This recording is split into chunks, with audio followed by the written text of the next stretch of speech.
Well, I mean, I don't think that Western Europe and Japan and South Korea are going to, go full steam ahead and de-dollarize. No, but Iran and China and all the countries that the U.S. and the Europeans have sanctioned are going to be forced out of necessity to create their own system, and they're doing it very busily.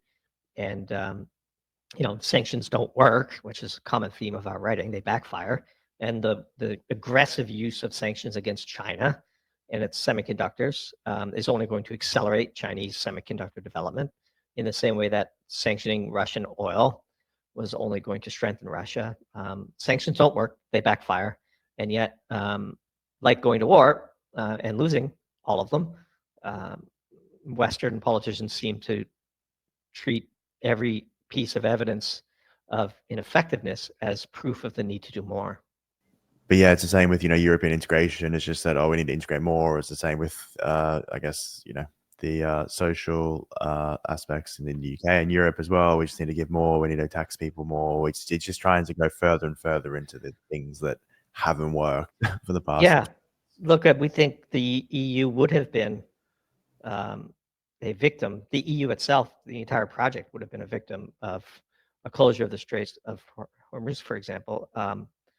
The fact that Europe doesn't produce any of its own hydrocarbons really would have left them completely exposed to an every country for itself fallout from the closure of that strait. Again, luckily, it looks like it didn't happen. And we wake up this morning and we see Moldova's on a fast track to join the EU, and so we'll see. At the same time, we're starting to see sort of fraying at the edges of the EU. Obviously, Hungary and Serbia and the countries that are dependent on Russian natural gas aren't super happy with the Brussels strategy with regards to energy. But like you say, every struggle of the EU, every crisis just tightens the grip of Brussels and is used as an excuse to do more. Yeah, definitely.